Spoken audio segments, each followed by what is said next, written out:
नमस्कार. मयुरीज किचन रेसिपीमध्ये आपल्या सर्वांचे खूप खूप स्वागत आहे. आज आपण दिवाळी विशेष फराळामध्ये मक्याचा चिवडा कसा करायचा ते पाहणार आहोत. अगदी झटपट होतो आणि खूपच रुचकर आणि कुरकुरीत असा लागतो. तुम्हाला जर हा मक्याचा चिवडा रुचकर आणि परफेक्ट करायचा असेल तर माझी ही रेसिपी शेवटपर्यंत नक्की पहा. आणि एक छोटीशी रिक्वेस्ट होती, तुम्हाला जर ही रेसिपी आवडली तर चॅनेलला सबस्क्राईब करा, सोबतच बेल आयकॉन प्रेस करा, म्हणजे तुम्हाला माझ्या रेसिपीचे अपडेट सर्वात अगोदर मिळतील. चला तर मग रेसिपीला सुरुवात करूया. चिवडा बनवण्यासाठी इथे मी अर्धा किलो मका पोहे घेतलेले आहेत. हे पोहे आपल्याला चांगल्या प्रतीचे घ्यायचे आहेत, असे मोठे मोठे आणि पातळ पातळ, त्यामुळे आपला चिवडा मस्त कुरकुरीत असा तयार होईल. 100 ग्रॅम खोबरं मी असं कट करून घेतलेलं आहे. 100 ग्रॅम भाजलेली चणा डाळ घ्यायची आहे, तीसुद्धा आपण स्वच्छ निवडून घेणार आहोत. 150 ग्रॅम शेंगदाणे घ्यायचे आहेत. 15 ते 20 मिरच्या कट करून घेतलेल्या आहेत, तुमच्या आवडीप्रमाणे घ्या. 1 वाटी कढीपत्ता मी स्वच्छ धुवून उन्हामध्ये वाळवून घेतलेला आहे. पोहे खायच्या चमच्याने 5 ते 6 चमचे मी पिठी साखर घेतलेली आहे. 3 चमचे आमचूर पावडर, 1 चमचा हळद घेतलेली आहे. 1 चमचाभर मोहरी, 2 चमचे जिरं, 2 ते 3 चमचे लाल तिखट, चवीनुसार आपल्याला मीठ घ्यायचं आहे. 1.5 चमचा आमचूर पावडर आणि अर्धा चमचा आपल्याला हिंग लागणार आहे. पोहे तळून घेण्यासाठी आपल्याला कढईमध्ये एकदम कडकडीत असं तेल गरम करून घ्यायचं आहे. तेल किती गरम आहे हे चेक करण्यासाठी एक मका पोहा मी घालून बघते. हा मका पोहा घातल्याबरोबर फुलला की समजायचं आपलं तेल छान कडकडीत गरम झालेलं आहे. तेल छान कडक गरम झाल्यानंतरच आपल्याला पोहे तळून घ्यायचे आहेत, कारण कमी गरम तेलामध्ये पोहे घातले तर ते असे फुलणारसुद्धा नाहीत आणि खूपच तेलकट तयार होतील. त्यामुळे ही विशेष काळजी घ्या. तेल चांगलं तापल्यानंतरच यामध्ये आपल्याला मका पोहे घालायचे आहेत. हे पहा, मी तेलाच्या क्वांटिटीनुसार यामध्ये मका पोहा घालून घेते. अशा पद्धतीने झाऱ्याने मका पोहा तुम्ही घालून घ्या आणि घातल्याबरोबर हे पटकन असे फुलले जातात. थोडेसे आपल्याला वर खाली करून घ्यायचे आहेत, म्हणजे हे सगळ्या बाजूने छान तळले जातील आणि 1-2-3 मिनटामध्येच आपल्याला हे काढून घ्यायचे आहेत. हे तळण्यासाठी जास्त वेळ लागत नाही, पटकन असे हे तळून होतात. आता आपण हे काढून घेऊयात. अशा रंगावरच आपल्याला काढायचे आहेत, जास्त करपवून नका. हे छान नितळवून मी काढून घेते.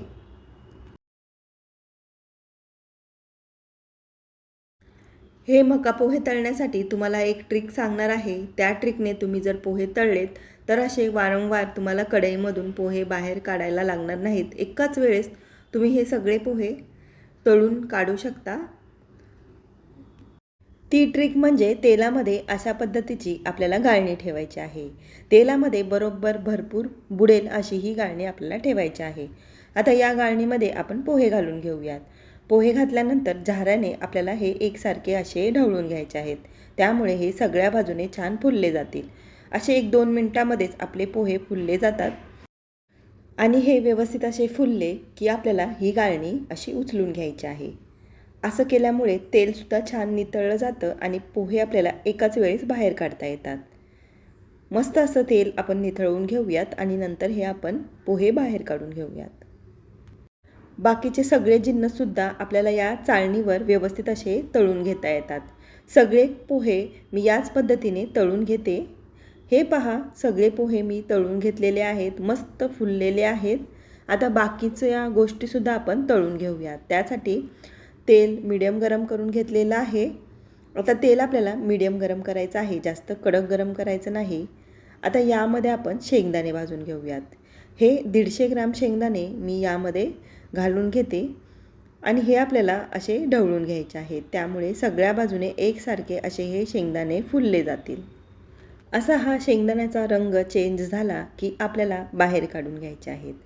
जास्तसुद्धा करपवू नका, एकसारखे हलवत हलवत आपल्याला हे अशा पद्धतीने तळून घ्यायचे आहेत.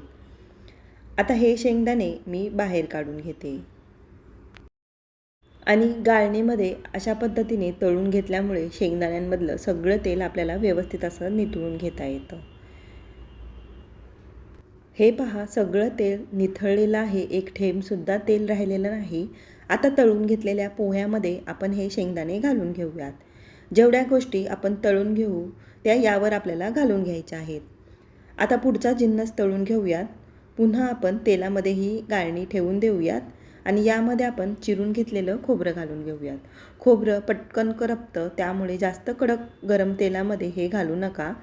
मध्यम गरम तेलामध्येच हे खोबरंसुद्धा आपल्याला असं एकसारखं ढवळत मस्त असं गोल्डन ब्राऊन होईपर्यंत तळून घ्यायचं आहे. ह्यालासुद्धा जास्त वेळ लागत नाही, पटकन तळलं जातं. ह्या खोबऱ्याचा सुद्धा रंग चेंज होत आलेला आहे. आता अर्धा मिनिटभर अजून थोडं भाजून घेऊयात. या रंगावर सुद्धा तुम्ही काढू शकता, पण मी थोडंसं अजून तळून घेतलेलं आहे. असं हे तळून घेतल्यामुळे चिवड्यामध्ये हे जास्त दिवस टिकतं. आता हे छान नितळवून मी चिवड्यावर घालून घेते. आता पुन्हा आपण या चाळणीमध्ये फुटाण्याची डाळ घालून घेऊयात. हे डाळवं पटकन असं भाजलं जातं. अगदी अर्धा मिनिटभर आपल्याला तेलामध्ये घालून असं काढून घ्यायचं आहे, कारण हे अगोदरच भाजून घेतलेली डाळ असती, त्यामुळे जास्त वेळ ठेवू नका. अगदी अर्धा मिनिटभर आपल्याला अशा पद्धतीने हे तेलामध्ये तळून घ्यायचं आहे.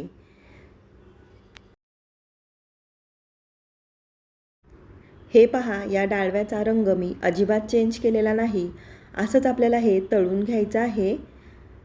आता हे छान असं नितळवून मी मका पोह्यावर घालून घेते. आता आपण कढीपत्ता तळून घेऊयात. यालासुद्धा जास्त वेळ लागत नाही, पटकन असा हा कुरकुरीत तयार होतो. तेलावर घातल्यानंतर अशा पद्धतीने हा ढवळून घ्यायचा आणि कुरकुरीत झाल्यानंतर लगेचच काढून घ्यायचा आहे. आता हा कढीपत्ता तळून घेण्या अगोदर स्वच्छ धुवून उन्हामध्ये मस्त अर्धा ते 1 तास वाळवून घ्यायचा आहे. त्यामुळे हा तेलामध्ये घातल्यानंतर जास्त तडतडत नाही. हा सुद्धा छान कुरकुरीत झालेला आहे. मी काढून घेते. तळून घेतलेला कढीपत्तासुद्धा आपल्याला मका पोह्यांवर घालून घ्यायचा आहे. आता आपण मिरची तळून घेऊयात. मिरची तुम्ही तुमच्या आवडीनुसार कमी जास्त करू शकता. मी अगदी थोडी पाववाटी मिरची घेतलेली आहे, कारण आपण लाल तिखटसुद्धा घालणार आहोत. तुम्ही यापेक्षा कमी घेतली तरीसुद्धा चालेल.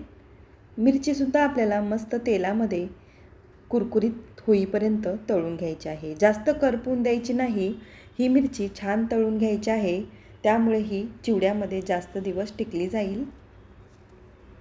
हे पहा, अशा पद्धतीने मिरची कुरकुरीत झालेली आहे.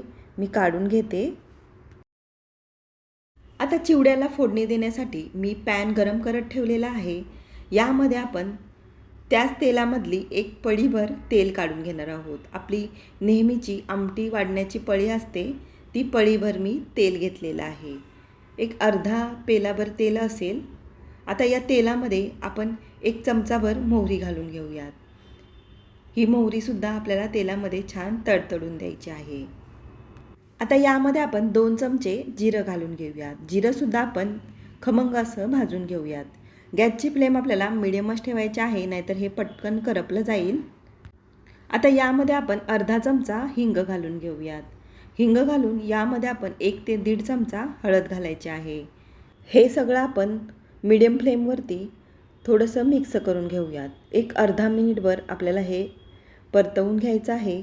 आता यामध्ये आपण 2 चमचे लाल तिखट घालून घेऊयात. तिखट तुम्ही तुमच्या आवडीनुसार कमी जास्त करू शकता, कारण आपण मिरचीचा वापरसुद्धा केलेला आहे.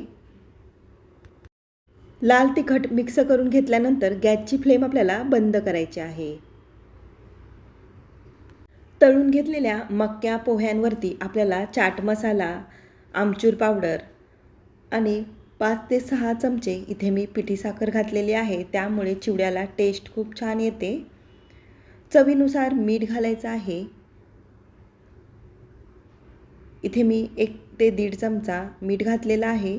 आता हे सगळं आपण छान असं मिक्स करून घेऊयात.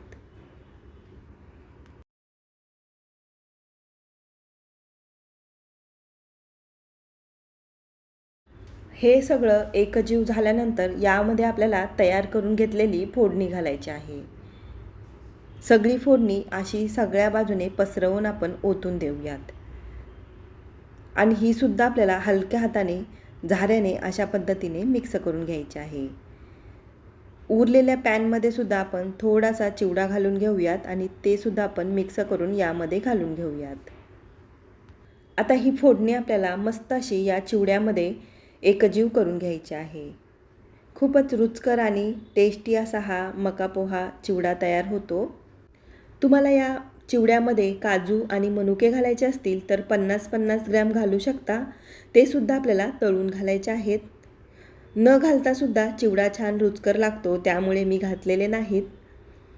आता हा छान मिक्स करून झाल्यानंतर एअरटाईट डब्यामध्ये तुम्ही अगदी दिवाळी संपेपर्यंत एन्जॉय करू शकता. मस्त कुरकुरीत तसाच राहतो. आणि माझी ही रेसिपी तुम्हाला कशी वाटली कमेंट करून सांगा. आवडली असेल तर एक लाईक नक्की करा. येत्या दिवाळीला हा मका पोह्याचा चिवडा तुम्ही करून बघा. खूपच टेस्टी असा तयार होतो. आणि माझी ही रेसिपी पूर्ण बघितल्याबद्दल मी तुमची खूप खूप आभारी आहे.